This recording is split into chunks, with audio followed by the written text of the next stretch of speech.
أعوذ بالله من الشيطان الرجيم. بسم الله الرحمن الرحيم. والفجر وليال عشر والشفع والوتر والليل إذا يسر هل في ذلك قسم لذي حجر ألم تر كيف فعل ربك بعاد إرم ذات العماد التي لم يخلق مثلها في البلاد وثمود الذين جابوا الصخر بالواد وفرعون ذي الأوتاد الذين طغوا في البلاد فأكثروا فيها الفساد فصب عليهم ربك سوط عذاب إن ربك لبالمرصاد فأما الإنسان إذا ما ابتلاه ربه فأكرمه ونعمه فيقول ربي أكرمن وأما إذا ما ابتلاه فقدر عليه رزقه فيقول ربي أهانن كلا بل لا تكرمون اليتيم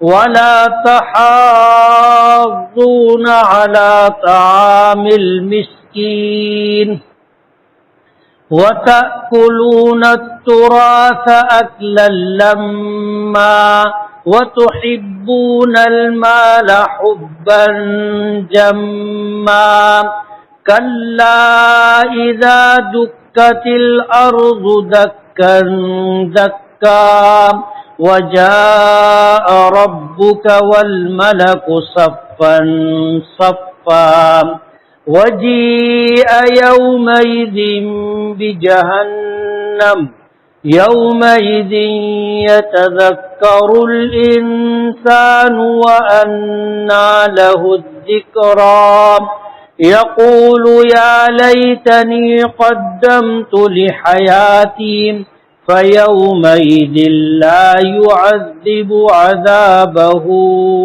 أحد ولا يوثق وثاقه أحد يا أيتها النفس المطمئنة ارجعي إلى ربك راضية مرضية فادخلي في عبادي وادخلي جنتي صدق اللہ العظیم.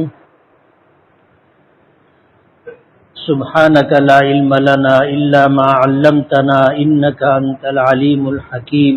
رب اشرح لی صدری ویسر لی امری واحلل عقدۃ من لسانی یفقہوا قولی.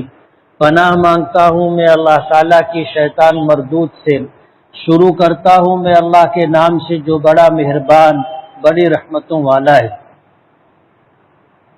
قسم ہے فجر کی اور 10 راتوں کی اور جفت اور طاق کی اور رات کی جب وہ چلنے لگے. کیا ان قسموں میں عقل مند کے لیے کیا یہ قسمیں عقل مندوں کے لیے کافی نہیں ہیں؟ کیا نہیں دیکھا آپ نے کہ آپ کے پروردگار نے قوم عاد کے ساتھ کیا کیا؟ جو ارم تھے بڑے ستونوں والے ان جیسے لوگوں کو نہیں پیدا کیا گیا شہروں میں. اور کیا نہیں دیکھا قوم سمود کو جنہوں نے پتھر کی بڑی بڑی چٹانوں کو تراشا وادی میں، اور فرعون کو جو میخوں والا تھا جس نے سرکشی کی شہروں میں اور بہت فساد پھیلایا ان میں. پھر ان کے اوپر تیرے پروردگار کے عذاب کا کوڑا پڑا. بے شک تیرا پروردگار البتہ گھات میں ہے. پس انسان جب اسے اس کا رب آزماتا ہے اور اسے عزت دیتا ہے اور نعمتیں دیتا ہے تو وہ کہتا ہے کہ میرے پروردگار نے مجھے عزت دی، اور جب اسے آزماتا ہے اور رزق اس کے اوپر تنگ کر دیتا ہے تو وہ کہتا ہے کہ میرے پروردگار نے مجھے ذلیل کیا۔ ہرگز نہیں، بلکہ تم یتیموں کو عزت نہیں دیتے اور مسکینوں کو کھانا کھلانے پر لوگوں کو ابھارتے نہیں، اور تم مردے کا مال، وراثت کا مال کھا جاتے ہو سمیٹ کر سارا کا سارا، اور تم مال سے محبت کرتے ہو جی بھر کر کے۔ ہرگز نہیں، جب زمین کوٹ کوٹ کر برابر کر دی جائے گی اور آئے گا تیرا پروردگار اور فرشتے صف در صف، اس دن جہنم لائی جائے گی اور اس دن انسان سمجھ لے گا، لیکن کہاں اس کو سمجھنا کافی ہوگا، کہے گا کاش میں اپنی اس زندگی کے لیے کچھ آگے بھیج دیتا۔ پس اس دن اللہ کے عذاب جیسا کوئی عذاب نہیں ہوگا اور اللہ کی پکڑ جیسی کسی کی پکڑ نہیں ہوگی۔ پس اے نفس مطمئنہ، تو اپنے پروردگار کی طرف اس حال میں لوٹ چل کہ تو اس سے راضی ہو اور وہ تجھ سے راضی ہو، پس تو داخل ہو جا میرے بندوں میں اور داخل ہو جا میری جنت میں۔ یہ سورۃ الفجر ہے، مکی ہے، 30 آیتیں ہیں، ایک رکوع ہے۔ اس سورت کا نام اس سورت کے پہلی آیت پر رکھا گیا ہے۔ اللہ تعالیٰ نے اس سورت میں پہلی قسم کھائی ہے فجر کی، والفجر، فجر کی قسم۔ فجر کہتے ہیں جب رات ختم ہوتی ہے اور رات ختم ہونے کے بعد دن کا اجالا شروع ہوتا ہے۔ ایک ہے سورج کا طلوع ہونا اور ایک ہے صبح کا ہونا، دونوں میں فرق ہے۔ سورج طلوع ہونے سے پہلے صبح ہوتی ہے، اور یہ صبح دو قسموں کی ہوتی ہے، ایک صبح کاذب ہوتی ہے، ایک صبح صادق ہوتی ہے۔ کبھی رات کے وقت اخیر پہر میں تہجد کا وقت ہو، تہجد کے بعد آپ جب آسمان کے مشرقی افق پر دیکھو گے تو ایک لمبی روشنی ظاہر ہوتی ہے۔ مشرق میں آپ دیکھو گے ایسا لگے گا جیسے نور کا ایک راستہ ہے جو ایسے سیدھا آسمان پر بیچ تک آیا ہے۔ یہ صبح کاذب ہوتی ہے، پھر یہ غائب ہو جاتی ہے، اس کے بعد پھر روشنی شروع ہوتی ہے اور یہ روشنی پھیلی ہوئی ہوتی ہے، یعنی آپ کو لگے گا کہ بیچ میں روشنی زیادہ ہے اور چاروں طرف روشنی جیسے جیسے دور جاؤ گے کم محسوس ہوگی۔ یہ صبح صادق ہوتی ہے۔ سحر کا وقت یعنی سحری کھانے کا وقت تو صبح صادق تک ہے۔ بسا اوقات ایسا ہوتا ہے کہ جب آدمی آسمان پر مشرق کے افق میں روشنی دیکھتا ہے جو صبح کاذب ہوتی ہے تو اسے یہ گمان ہوتا ہے کہ سحری کا وقت ختم ہو گیا، اب فجر کا وقت شروع ہو گیا، اذان دے دی جائے۔ حضرت بلال رضی اللہ تعالی عنہ حضور کے مؤذن تھے، سفر کے بھی حضر کے بھی۔ نبی کریم صلی اللہ علیہ وسلم نے ان کو یہ بات سمجھا دی تھی، تو وہ صبح کے وقت آسمان کو دیکھتے رہتے تھے، اور جب مشرقی افق پر روشنی ہوتی تھی تو یہ صبح کاذب ہوتی تھی، وہ اس کے غائب ہونے کا اور اس کے بعد صبح صادق کی روشنی کا انتظار کرتے تھے، اور جب یہ روشنی ہو جاتی تھی اس وقت ان کو لوگ کہا کرتے تھے صبح ہو گئی، صبح ہو گئی، تو وہ اذان دیا کرتے تھے۔ اس وقت ایک عام ماحول تھا تہجد پڑھنے کا، اور مسجدیں اور لوگوں کے گھر نمازوں سے آباد رہا کرتے تھے۔ حضرت بلال جب صبح صادق ہوتی تھی تو مزید انتظار کرتے تھے، تو جو لوگ تہجد پڑھتے تھے اور اس وقت بیدار رہتے تھے تو وہ حضرت بلال کو کہا کرتے تھے کہ اذن اذن فار الصبح، کہ اذان دو صبح ہو گئی. اللہ پاک نے فجر کی قسم کھائی اور اس سے مراد صبح صادق ہے. یہ وہ وقت ہوتا ہے جب رات ختم ہوتی ہے اور دن کا آغاز ہوتا ہے، اور یہ وقت اللہ کے نزدیک بہت اہم ہے، اسی لیے اللہ پاک نے اسی کی قسم کھائی. مفسرین نے لکھا ہے کہ مطلق فجر کی قسم ہے، کسی دن کے فجر کی نہیں ہے کہ بھائی عید کی دن کی فجر یا بقرعید کی دن کی فجر یا شب معراج کی فجر یا شب برات کی فجر یا عاشورہ محرم کی فجر، ایسی کوئی بات نہیں. ہر فجر اس سے مراد. وَلَيَالٍ عَشْرٍ، اور 10 راتوں کی قسم. تمام مفسرین کا اس پر اتفاق ہے کہ ان 10 راتوں سے مراد ذی الحجہ کی پہلی تاریخ سے لے کر کے 10ویں تاریخ تک، یعنی 10 راتیں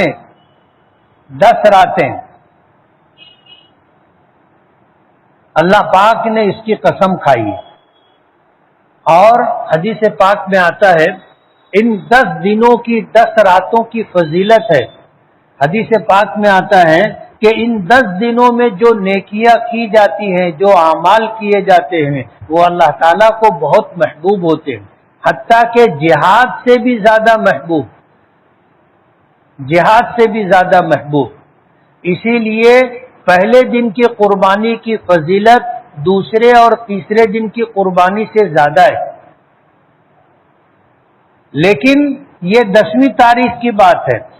پہلے دن سے لے کر کے 10ویں دن تک، پہلی رات سے لے کر کے 10ویں رات تک، ہر دن کے لیے یہ فضیلت ہے کہ ان دنوں میں اور راتوں میں جو عبادتیں کی جاتی ہیں اللہ تعالیٰ کو وہ تمام عبادتیں بہت محبوب ہیں، حتیٰ کہ جہاد سے بھی زیادہ. بعض مفسرین نے لکھا ہے سوائے اس جہاد کے جس جہاد میں آدمی گیا اور اللہ کے دین کی حفاظت و صیانت کے لیے شہید ہو گیا تو اس کا یہ عمل جہاد کا ان 10 دنوں کے اعمال سے افضل ہوگا. اور اگر وہ جہاد میں گیا اور شہید نہیں ہوا تو ان 10 دنوں کی عبادت اس دن کے جہاد سے افضل ہے.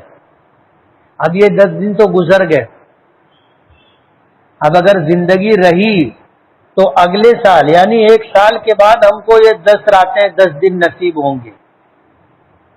تو جس طرح ہم لوگ حضور پاک صلی اللہ علیہ وسلم کے طریقے پر عمل کرتے ہوئے دعا کرتے تھے کہ اللہم بارک لنا فی رجب و شعبان وبلغنا رمضان، اسی طرح یہ دعا بھی کرنی چاہیے کہ اللہ ہمیں ذی الحجہ تک پہنچا دے اور یہ 10 راتیں عطا کر دے.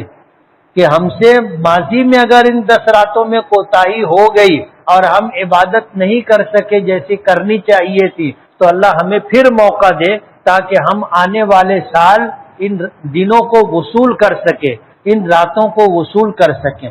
والشفع والوتر، اور جفت اور طاق کی یعنی جوڑے کی اور فرد کی. اللہ پاک نے اس سے مخلوق کی قسم کھائی، اس لیے کہ مخلوق میں 2 طرح کے لوگ ہوتے، شادی شدہ اور غیر شادی شدہ. شادی شدہ یعنی جوڑے سے، اور غیر شادی شدہ وطر اکیلا فرد. اللہ نے اپنی مخلوق کی قسم کھائی ہے. واللیل اذا یسر، اور رات کی قسم کھائی ہے جب وہ چلے. سارا یسیروں کے معنی چلنا، اذا یسر جب رات چلے. اس سے مراد رات کا آنا اور رات کا جانا، اس لیے کہ چلنے میں یہ دونوں چیزیں شامل.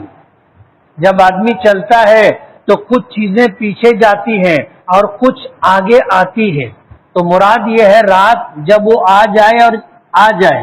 حل فی ذالک قسم لذی حجر، ان 4 چیزوں کی قسم کھانے کے بعد اللہ پاک فرماتے ہیں کہ کیا اتنی قسم کسی انسان کے لیے کافی نہیں ہے؟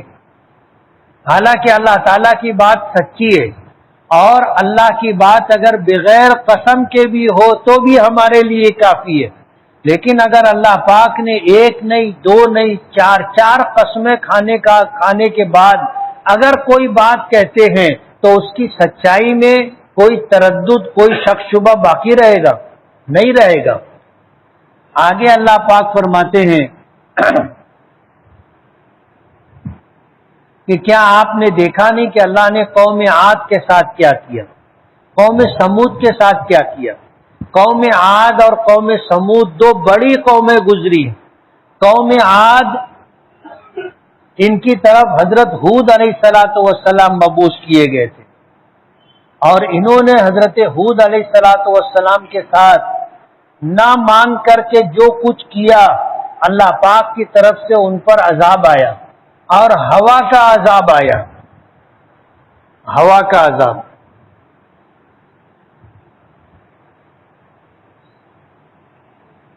اور یہ عذاب مسلسل 9 رات 8 دن تک چلتا رہا،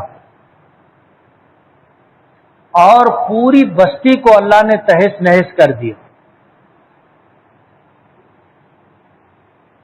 9 رات 8 دن تک یہ عذاب چلتا رہا۔ ارم ذات العماد، ارم والے حضرت ہود علیہ السلام قوم عاد کی طرف مبعوث کیے گئے تھے۔ قوم عاد کے پردادا کا نام ارم تھا، جنہیں عاد اولا بھی کہا جاتا ہے۔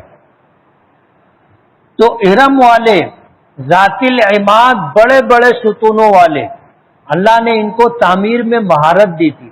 اسی طرح قوم سمود کو بھی اللہ نے مہارت دی تھی۔ قوم عاد کو اللہ نے ایسی طاقت اور ایسی دراز قدی، بلند قامتی عطا کی تھی کہ ان کو یہ زوم ہو گیا تھا کہ آج پوری دنیا میں روئے زمین پر ہم سے زیادہ طاقتور کوئی نہیں۔ کہنے لگے تو من اشد منا قوہ، ہم سے زیادہ طاقتور کون ہوگا؟ اللہ پاک نے فرمایا اللہ الذی خلقہم هو اشد منہم قوہ، کہ اللہ نے ان کو پیدا کیا ہے اور اللہ ان سے زیادہ طاقتور ہے۔ جب حضرت ہود علیہ السلام کو نہ مان کر کے انہوں نے عذاب کا مطالبہ شروع کیا تو اللہ پاک کی طرف سے عذاب آیا۔ حدیث پاک میں آتا ہے کہ عذاب پر مامور جو فرشتے تھے، جن کے ذمے ہوا تھی، اللہ نے انہیں حکم دیا کہ ہوا کے خزانے میں سوراخ کر دو۔ تو فرشتوں نے پوچھا کہ بیل کی ناک کا جو سوراخ ہوتا ہے اتنا بڑا سوراخ کر دے؟ تو اللہ پاک نے فرمایا کہ نہیں، انسان کے ہاتھ کی یہ کانی انگلی جو ہوتی ہے اتنا سوراخ کر دو۔ تو جب اتنا سوراخ کیا گیا تو اس سے جو ہوا خارج ہوئی وہ اتنی شدید تھی کہ یہ ان کے گھر اور ان لوگ ہوا میں تنکوں کی طرح اڑتے تھے، اور اللہ نے اوپر اٹھایا اور اوپر سے زمین پر ان کو پٹخا، اور اس طرح یہ مر مر کر زمین پر پڑے تھے جیسے کھجور کا درخت ہوتا ہے، وہ گر جائے تو کیسے زمین پر پڑا ہوتا ہے، اس طرح وہ زمین پر مر کر پڑے ہوئے تھے۔ اللہ نے ان کے منہ سے نکلی ہوئی جو بات تھی من اشد منا قوہ، ہم سے زیادہ طاقتور کون ہوگا، تو اللہ نے بتا دیا کہ تمہاری حیثیت کیا ہے۔ کسی قوم پر ایسا عذاب نہیں آیا۔ اللہ نے جب ہوا کا عذاب بھیجا تو ہوائیں ان کو زمین سے اوپر اٹھاتی تھی، اور ان کی حیثیت زمین میں گھاس پھوس کا جو تنکا ہوتا ہے اور ہوا سے بلندی پر جاتا ہے ایسی ہو گئی تھی، اور ان کو پٹک پٹک کر کے اللہ نے مارا، پوری قوم کو اللہ نے تباہ و برباد کر دیا۔ التی لم یخلق مثلها فی البلاد، اللہ پاک فرماتے ہیں کہ ان جیسی قوم دنیا میں پیدا نہیں کی گئی۔ اتنے کھجور کے تنوں جیسا ان کا قد تھا، اور اسی کی مناسبت سے ان کی چوڑائی بھی تھی، اور طاقت ایسی تھی کہ ان کو گھمنڈ ہو گیا کہ ہم سے زیادہ طاقتور کون ہے۔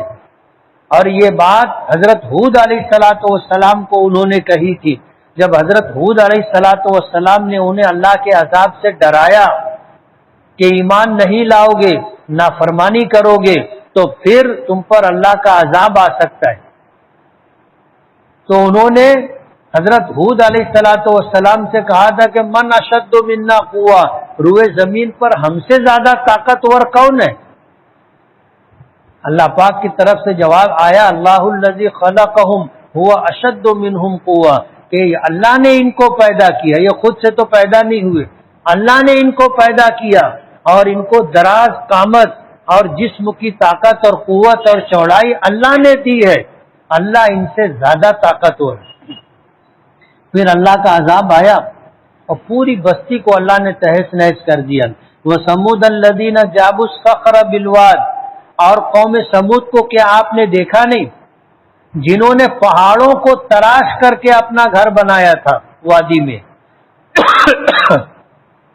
آج بھی ان کے مکانات موجود ہیں، حالانکہ ان کو گئے ہوئے دنیا سے ہزاروں سال ہو گئے، لیکن انہوں نے بڑے بڑے پہاڑوں کو تراش کر کے ان میں اپنے محلات اور اپنے گھر بنائے تھے۔ اللہ نے اس قوم کو تعمیر کی مہارت عطا کی تھی، ایسی کہ آنے والے لوگوں میں وہ بات نہیں، اور اللہ نے زندگی بھی ان کو لمبی لمبی دی تھی۔ تو پہاڑوں کو تراش کر کے انہوں نے گھر بنایا تھا۔ ان کی طرف حضرت صالح علیہ السلام کو نبی بنا کر کے بھیجا تھا۔ حضرت صالح علیہ السلام نے جب ان میں دعوت و تبلیغ کی، ان کو سمجھانے کی کوشش کی تو انہوں نے مانا نہیں۔ حضرت صالح علیہ السلام نے انہیں اللہ کے عذاب سے ڈرایا تو عذاب کا مذاق اڑاتے تھے، اور انہوں نے حضرت صالح علیہ السلام سے مطالبہ کیا، اور مطالبہ یہ کیا کہ اگر تم اللہ کے نبی ہو تو اس پہاڑ سے گابھن اونٹنی تم نکال کر کے بتاؤ۔ حضرت صالح علیہ السلام نے اللہ سے دعا کی کہ اللہ اگر یہ معجزہ مجھے دے دیا گیا تو میری قوم ایمان لے آئے گی۔ اللہ پاک نے انبیاء کرام علیہم السلام کو معجزات عطا کیے، ہر نبی کو اللہ نے معجزہ دیا تھا۔ معجزہ کہتے ہیں اس عمل کو جس کو کرنے سے انسان عاجز ہو، ساری دنیا کے انسان اپنی تمام تر عقل و ذہانت کو استعمال کر کے وہ کام نہ کر سکے، اس کو کہتے ہیں معجزہ، یعنی وہ کام جو پوری دنیا کو عاجز کر دے۔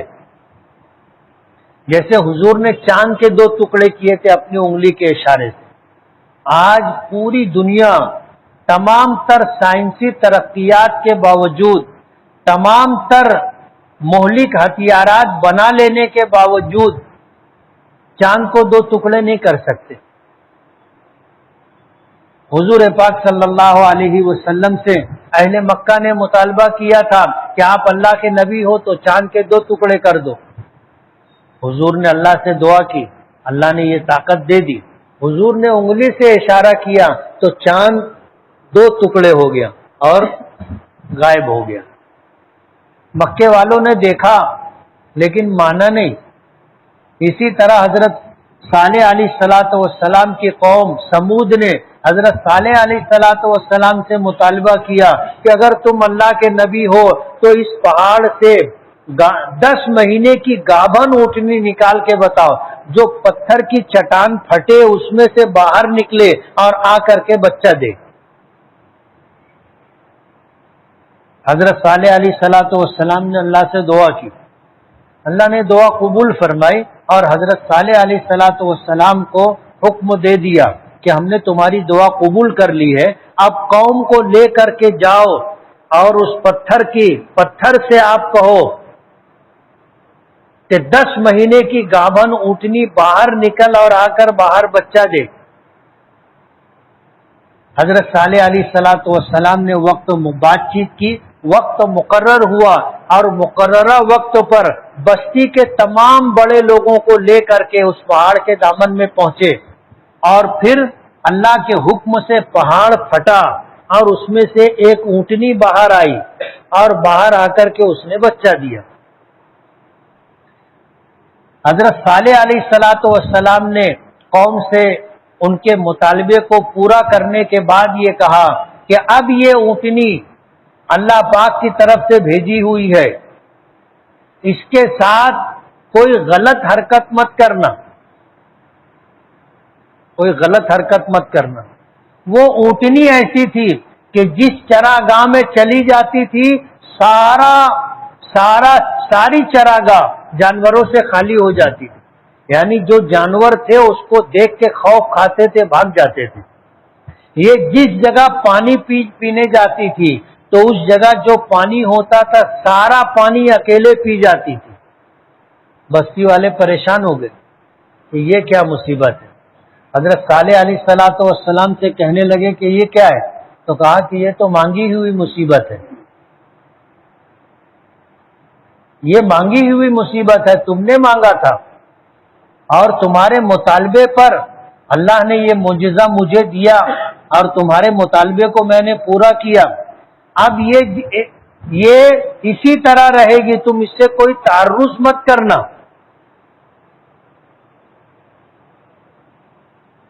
اب یہ طے ہو گیا کہ ایک دن یہ پانی پیے گی اور ایک دن پوری بستی کے جانور پانی پیے گی، ایک دن یہ کھانا کھائے گی، چارہ چرے گی، اور دوسرے دن پوری بستی کے جانور۔ اب ظاہر بات ہے ایسا کیسے ہو سکتا تھا کہ پوری بستی کے جانور سارے کے سارے ایک دن پیاسے رہے، ایک دن بھوکے رہے۔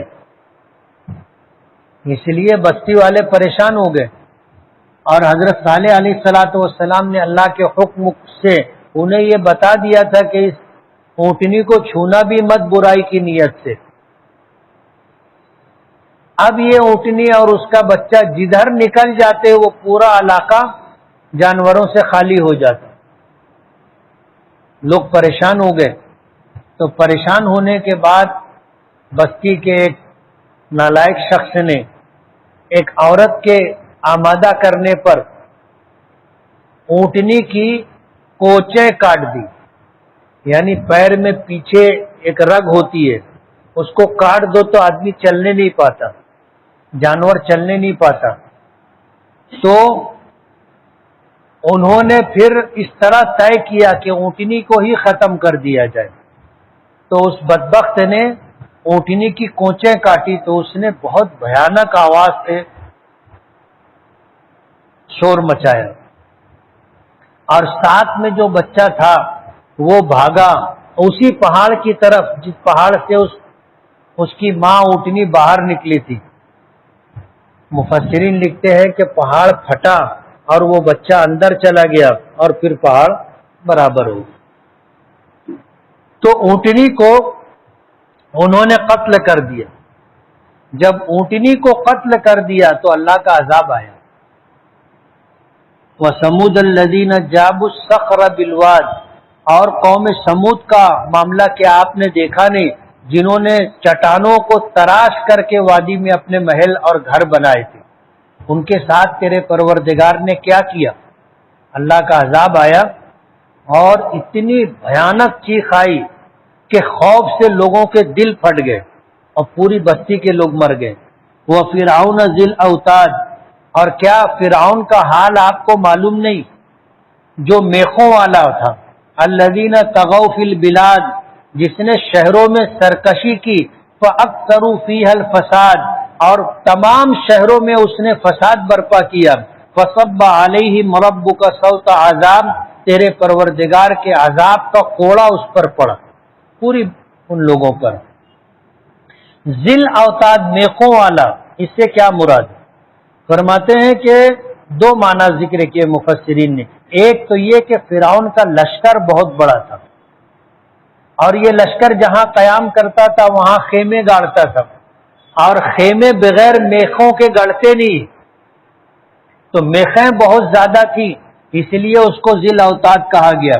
یا دوسرا مطلب مفسرین نے یہ ذکر کیا ہے کہ یہ لوگوں کو میخوں کے ذریعے عذاب دیا کرتا تھا، کہ ان کو اس طرح لٹا کر ہاتھ میں میخ گاڑ دینا، جسم میں میخ گاڑ دینا، اس طرح لوگوں کے ساتھ معاملہ کیا کرتا تھا۔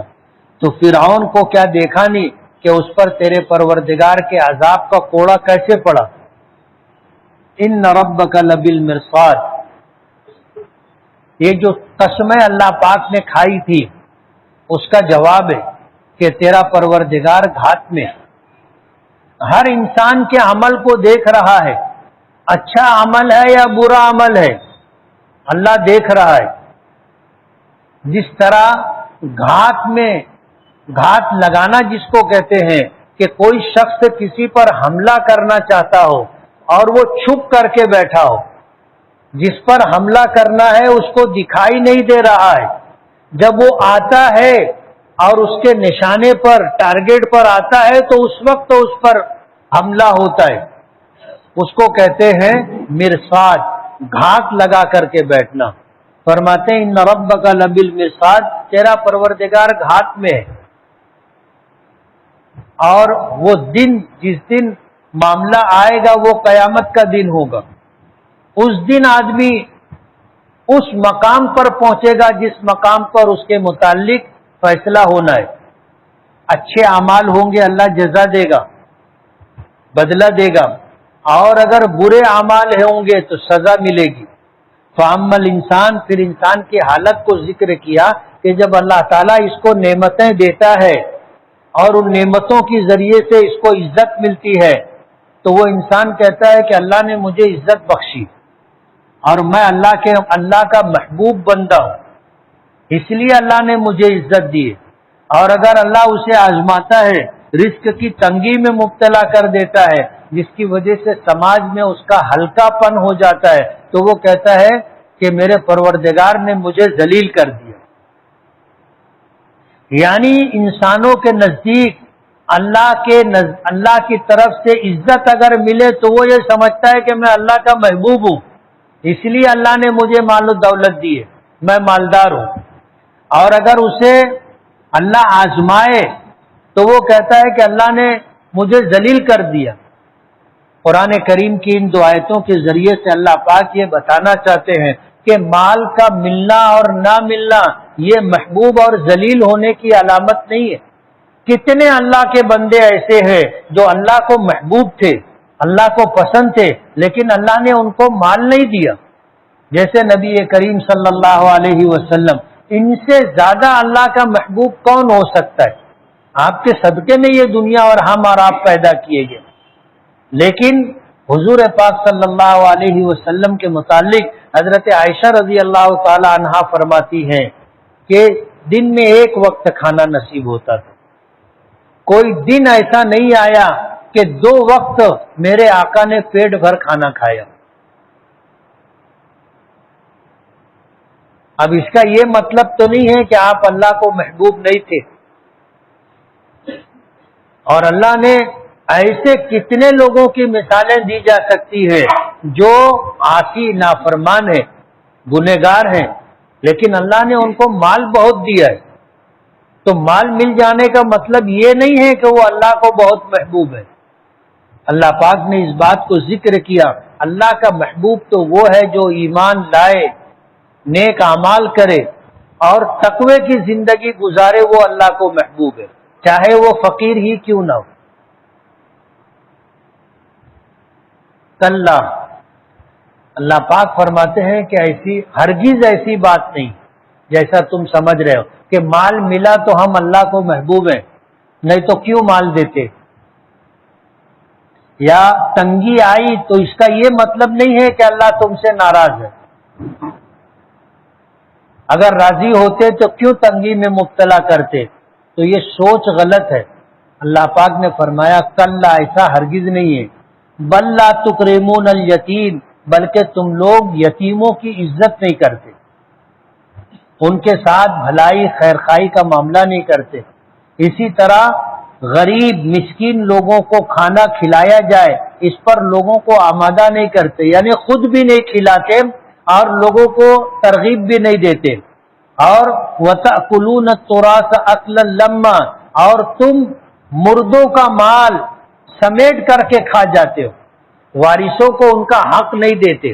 باپ مر گیا، جو مال پر قابض ہے سارا سمیٹ کے رکھتا ہے، بھائی بہن لوگ حصہ مانگتے رہتے، حصہ دیتا نہیں، اور کمائی میں سے اپنی مرضی کے مطابق کھاتا ہے، مرضی کے مطابق پہنتا ہے، مرضی کے مطابق خرچ کرتا ہے۔ جبکہ اس پر سب کا برابر کا حق ہے، لیکن آدمی میراث تقسیم نہیں کرتا۔ فرمایا کہ تم وارثوں کا مال کھا جاتے ہو سارا کا سارا سمیٹ کر، وَتُحِبُّونَ الْمَالَ حُبًّا جَمًّا، اور تم مال کو جی بھر کر کے پیار کرتے ہو۔ کلا، ایسا ہرگز نہیں ہونا چاہیے۔ اذا دکت الارض دکن دکا، یاد کرو جب زمین کوٹ کوٹ کر برابر کر دی جائے گی، ہموار، آج نیچی اونچی ہے،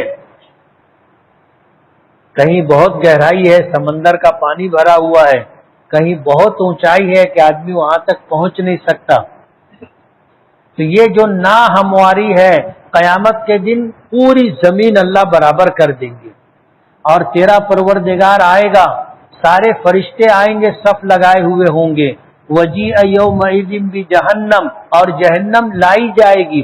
حدیث پاک میں آتا ہے کہ جہنم اس دن اللہ کے غضب کی وجہ سے اتنی ہولناک ہوگی کہ اس کو 70,000 لگامیں لگا کر کے فرشتے روک رہے ہوں گے، اور ایک ایک لگام پر 70,000 فرشتے ہوں گے جو اسے روکنے کی کوشش کر رہے ہوں گے۔ اگر نہ روکے تو سارے انسانوں کو جلا کر کے خاک کر دے، عرش کے بائیں طرف اسے لا کر کے جہنم کو کھڑا کر دیا جائے گا۔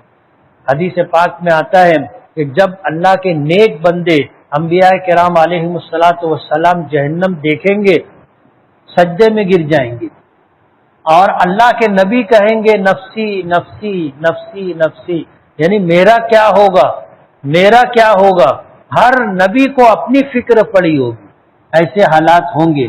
یومئذ یتذکر الانسان، فرمایا کہ اس دن انسان کو سمجھ آ جائے گی، جس چیز کو ماننے سے انکار کرتا رہا آج اپنی آنکھوں سے دیکھ رہا ہوگا، سمجھ آ جائے گی۔ وَأَنَّ لَهُ الذِّكْرَىٰ، لیکن یہ سمجھ لینا، نصیحت کو مان لینا اس کو کوئی کام نہیں آئے گا، کوئی فائدہ نہیں ہوگا۔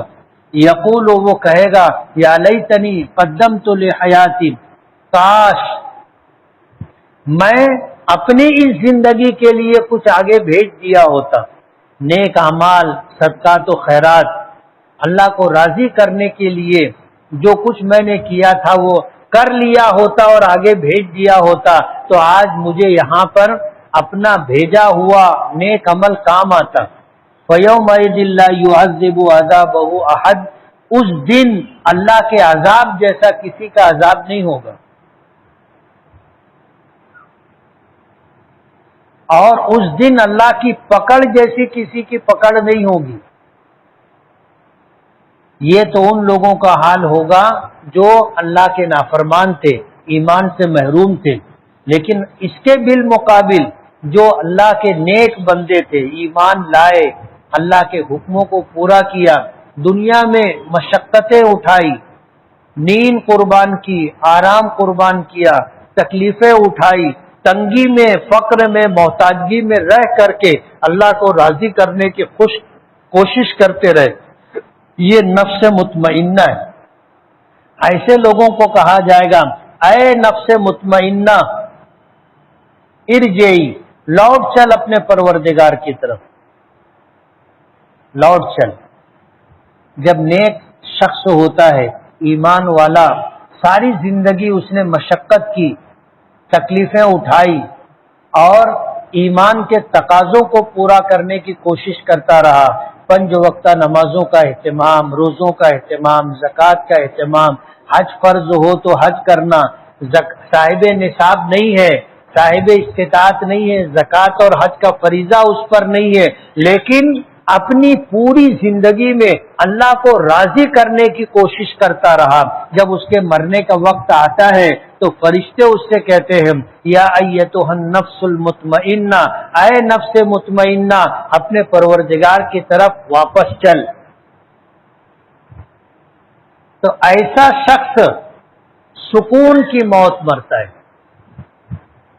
حدیث پاک میں آتا ہے کہ ایسے جو لوگ ہوتے ہیں ان کی روح فرشتے اس طرح قبض کرتے ہیں جیسے گوندھے ہوئے آٹے میں اگر بال نظر آ جائے، آدمی اس کو پکڑ کر کے کھینچے تو پورا بال باہر آ جاتا ہے، ٹوٹتا نہیں ہے، حالانکہ بال کوئی بہت مضبوط چیز نہیں ہے، لیکن گوندے ہوئے آٹے میں بال اگر ہو نکالو پورا بال آسانی کے ساتھ نکل جاتا ہے، ٹوٹتا بھی نہیں، اتنی آسانی سے اس کی روح نکلتی۔ اور اس کے برخلاف جو ایمان سے محروم یا اللہ کو ناراض کرنے والے لوگ ہوتے ہیں، ان کی روح کسی صورت میں بدن سے نکلتی نہیں۔ حدیث پاک میں آتا ہے کہ ان کی روح اس طرح قبض کی جاتی ہے جیسے بیری کا درخت ہو پودا، اور اس کے اوپر ریشمی کپڑا ڈال دیا جائے، اور وہ کپڑا چاروں طرف سے بیری کے ٹیڑھے کانٹوں میں پھنس جائے، اور پھر اس کو کوئی طاقتور شخص پکڑ کر پوری طاقت سے کھینچے تو اس کپڑے کا کیا حال ہوتا ہے؟ چاروں طرف سے کپڑا ادھڑ جاتا ہے، پھٹ جاتا ہے۔ یہی حال اس شخص کا ہوتا ہے جو اللہ کا نافرمان بندہ ہوتا ہے۔ اس کی روح جب فرشتے قبض کرتے ہیں تو پورا جسم اندر سے ایسا ہو جاتا جیسے یہ ادھڑا ہوا اور پھٹا ہوا ریشمی کپڑے کا حال ہوتا ہے۔ تو نیک اور نفس مطمئنہ کو کہا جاتا ہے لوٹ چل اپنے پروردگار کی طرف اس حال میں کہ تو اپنے رب سے راضی اور تیرا رب تجھ سے راضی۔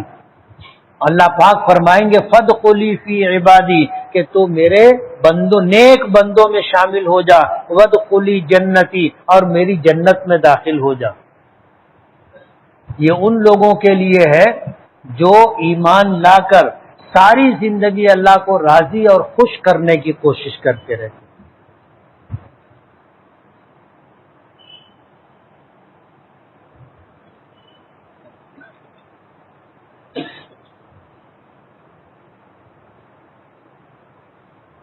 کسی نے پوچھا ہے درس قرآن کا آغاز 30ویں پارے سے شروع ہوا تھا۔ صحیح بات ہے، جب میں نے درس قرآن کا آغاز کیا تھا تو پہلے 30ویں پارے کا درس دیا تھا، اور پھر 30واں پارہ پورا ہونے کے بعد پہلے پارے سے شروع کیا تھا۔ 15 پارے بعد کیا ایک بار اور 30واں پارہ پڑھا گیا تھا؟ نہیں۔ قمار کسے کہتے ہیں اور اس کا شرعی حکم کیا ہے؟ قمار جوا کو کہتے، جو جوا کھیلا جاتا ہے، سٹا کھیلا جاتا ہے، اس کو قمار کہتے ہیں، اور یہ گناہ کبیرہ ہے۔ حدیث قدسی کسے کہتے؟ حدیث قدسی اس حدیث کو کہتے ہیں کہ بات تو اللہ پاک کی تھی، الفاظ نبی کریم صلی اللہ علیہ وسلم کے تھے، اسے حدیث قدسی کہتے ہیں۔ اور اگر بات بھی اللہ کی ہو اور الفاظ بھی اللہ کے ہوں تو اسے قرآن پاک کہتے۔ اور اگر اللہ پاک کی طرف سے دل میں کوئی بات ڈالی گئی اور انہی باتوں کو حضور نے اپنے الفاظ میں ذکر کیا تو اس کو حدیث کہتے۔ حدیث قدسی کے بات بھی اللہ کی ہوتی ہے، الفاظ حضور کے ہوتے، لیکن نسبت اللہ پاک کی طرف ہوتی ہے۔ جیسے حضور کی ایک حدیث ہے کہ عبدی انت ترید، کہ میرے بندے کچھ تو چاہتا ہے، حالانکہ یہ حدیث ہے، قرآن کی آیت نہیں ہے، لیکن اللہ کے رسول صلی اللہ علیہ وسلم نے الفاظ ایسے استعمال کیے جیسے اللہ پاک کہہ رہے ہو۔ عبدی انت ترید، میرے بندے کچھ تو چاہتا ہے، وانا ارید، کچھ میں چاہتا ہوں، ولا یکون الا ما ارید، لیکن اس دنیا میں ہوتا وہی ہے جو میں چاہتا ہوں۔ یہ اللہ پاک کا فرمان ہے۔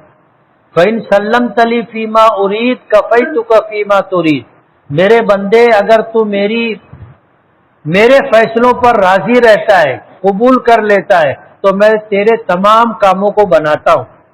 فَإِن لَّمْ تُسَلِّمْ لِي فِيمَا أُرِيدُ أَتْعَبْتُكَ فِيمَا تُرِيدُ، اور اگر تو میرے فیصلوں کو قبول نہیں کرتا تو پھر تجھ کو تیری چاہتوں میں تھکاتا ہوں۔ وَلَا يَكُونُ إِلَّا مَا أُرِيدُ، تیرے تھک جانے کے بعد بھی ہوتا وہی ہے جو میں چاہتا ہوں۔ یہ حدیث قدسی۔ قادیانی کون لوگ ہیں؟ کیا یہ مسلمان ہے؟ یہ مسلمان نہیں ہے۔ تمام دنیا کے علماء کا فیصلہ یہ ہے کہ یہ قادیانی مسلمان نہیں ہے۔ یہ غلام احمد قادیانی کو اللہ کا نبی مانتے، جبکہ حضور پاک صلی اللہ علیہ وسلم آخری نبی تھے۔ آپ نے فرمایا انا خاتم النبیین لا نبی بعدی، کہ میں آخری نبی ہوں، میرے بعد کوئی نبی نہیں ہے۔ تو غلام احمد قادیانی نے نبوت کا دعویٰ کیا تھا، جو لوگ اسے نبی مانتے ہیں وہ قادیانی کہلاتے ہیں، یہ مسلمان نہیں۔ برقعے کا شرعی حکم کیا ہے؟ برقع اصل میں کہتے ہیں حجاب کو، اور حجاب عربی زبان کا لفظ ہے جس کا ترجمہ اردو میں پردہ ہوتا ہے، اور اصطلاحی طور پر ایسا کپڑا جس سے عورت کا چہرہ اور اس کے جسم کی ساخت چھپی رہے۔ اسی لیے پردے کے لیے جو کپڑا استعمال کیا جاتا ہے وہ ایسا ہونا چاہیے کہ اس میں کون عورت ہے، کیسی ہے، پہچانا نہ جا سکے۔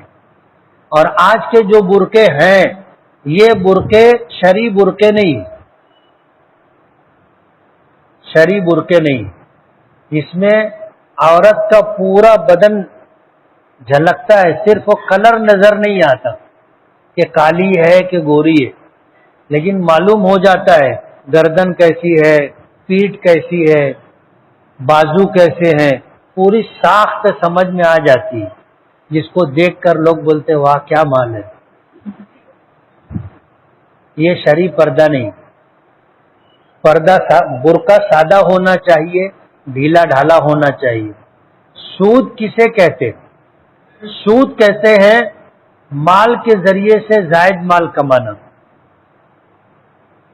اصطلاحی طور پر سود کہتے ہیں کہ آپ نے کسی کو پیسہ دیا ادھار، اور جتنا پیسہ دیا اس پر شرط رکھی کہ میں 100 روپیہ دے رہا ہوں، سال بھر کے بعد 500 روپیہ واپس کرنا، اور یہ معاملہ طے ہوا، یہ سود کہلاتا ہے کہ 100 روپیہ تو اصل رقم اور 400 روپیہ اوپر جو ہے وہ سود ہے۔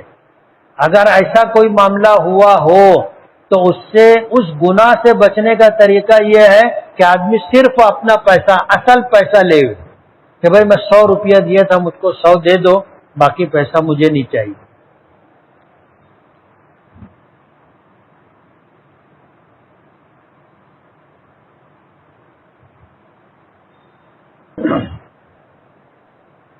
قربانی کے بعد جانوروں کی ہڈیوں کو بیچنا کیسا ہے؟ بیچنا پڑے گا، کھا تو نہیں سکتے اپنے، پھینک دیں گے تو ظاہر بات ہے جانور اٹھائے گا یا کوئی انسان اٹھائے گا اور بیچے گا، تو آپ بیچ سکتے ہیں، بیچ کر کے اس کا جو پیسہ آئے گا اس کو صدقہ کرنا پڑے گا۔ قربانی کے جانور کی ہڈیوں کو بیچ کر نمک لیا گیا بھارو بھار، تب اتنی قیمت صدقہ کرنی پڑے گی۔ جانور کی ہڈیوں چوتھے دن قربانی کرنا کیسا ہے؟ اہل سنت والجماعت کے نزدیک 3 دن قربانی ہے، چوتھے دن قربانی نہیں۔ جانور کی ہڈیوں کی قیمت صدقہ کرنا ہوگا، اور جو قصائی لوگ اپنے ساتھ لے جاتے ہیں اس کا کیا؟ قصائی سے یہ معاملہ طے کرنا چاہیے کہ تجھ کو تیرا محنتانہ ملے گا، تو ایک ہڈی بھی نہیں لے جائے گا۔ اس طرح قصائی سے معاملہ طے کرنا چاہیے۔ اب یہ بقرعید تو گزر گئی، جن لوگوں پر قربانی واجب ہے آئندہ سال جب قربانی کریں تو قصائی سے طے کر لے کہ تیرا کام جو کچھ ہے تجھے اس کا محنتانہ ملے گا، کیا چاہیے وہ طے کر لے، لیکن ایک بوٹی اور ایک ہڈی بھی نہیں لے جانے دیں گے۔ اور جو وہ لے گیا ہے آپ اندازہ کریں کہ اس کی کیا قیمت ہوگی، جو وہ لے گیا اتنی قیمت صدقہ کریں۔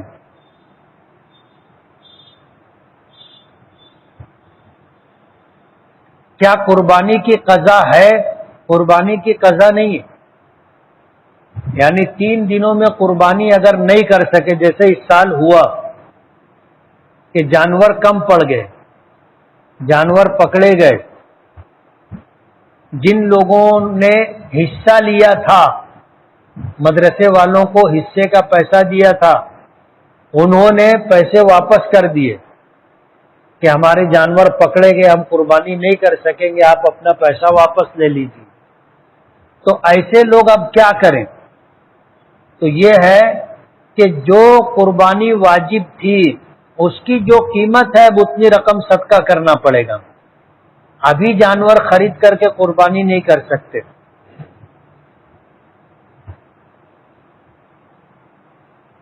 اوجڑی کھانا کیسا ہے؟ جائز ہے؟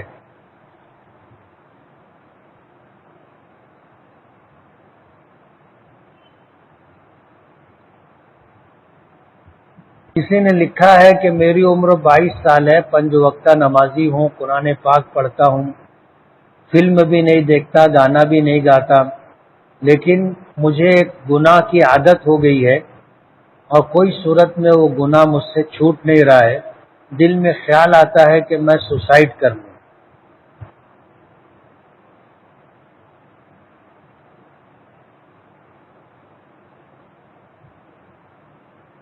آپ کے لیے خودکشی جائز نہیں، اس لیے کہ جو گناہ ہو رہا ہے اسے چھوڑو، توبہ کرو، اور اگر کسی وجہ سے گناہ نہیں چھوٹ رہا ہے تو توبہ کرتے رہو، خودکشی مت کرو، خودکشی کرنا خود بہت بڑا گناہ ہے۔